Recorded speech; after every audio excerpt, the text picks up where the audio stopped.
Are you one of those who have trouble sleeping at night and all you do is think about your problem? I want to tell you, you do not have to worry and lose your sleep if you're connected to God, if you have a close relationship with God, because He is the one who gives reward for your labor. Because if you read in Psalms 127 verses 2, it says, "It is vain for you to rise early, to retire late, to eat the bread of anxious labors, for He gives blessings to His beloved even in His sleep." You don't have to stay up late night and keep worrying about your problem as though you are the source of your blessings or you have the power to bring about a change in your situation, but God does. Remember, everything begins with God and ends with God. All good things comes from God alone.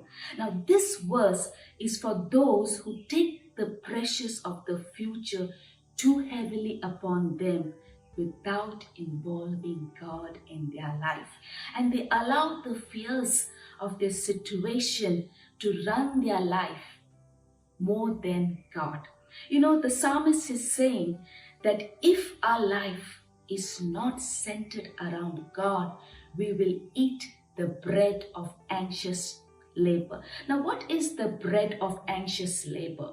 The bread of anxious labor is the fruit or consequences of worrying. Because when you worry, you'll have no sleep, no peace of mind, health issues. It is the inner turmoil that you have when you have to achieve too much in a short period of time, and you feel that whatever you will do will not be appreciated. It will not be good enough. That is the inner turmoil. That is the bread of anxious labor. But you know what? God doesn't want us to eat the bread of anxious labor. He doesn't want us to have no sleep, no peace of mind, health issues. God wants to lighten our burdens. God doesn't give us more than we carry. Oftentimes, it is we who carry more burden in our shoulders by worrying. And the good news is there is a way out for us not to live a life of worrying. That is by making a decision involving God in our life, involving God in every area of our life. Maybe it's business, a career, whatever area. We need to involve God in our life.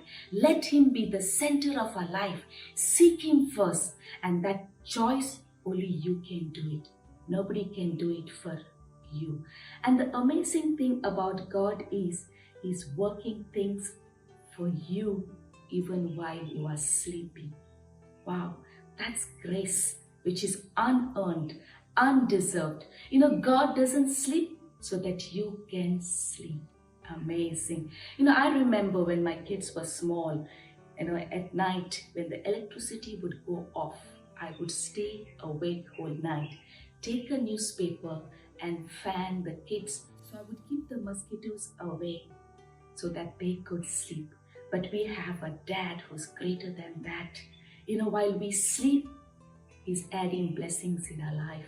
He's doing things. He's working ways out for us. If you remember in Mark chapter 4, when Jesus was with His disciples in the boat during a storm, He was sleeping. Do you know how and why He was sleeping? Because He knew His Father was working things out for Him even while He was sleeping. Amen. I want to encourage you all the waivers is there is no point in worrying. Worrying will not add anything in your life. In fact, it will drain you and make your life miserable. And the key is to involve God in your life. Seek Him. Let Him be the master of your life. Let Him be the center of your life. And when you do so, you'll have the rewards of your labor. Amen. God bless you.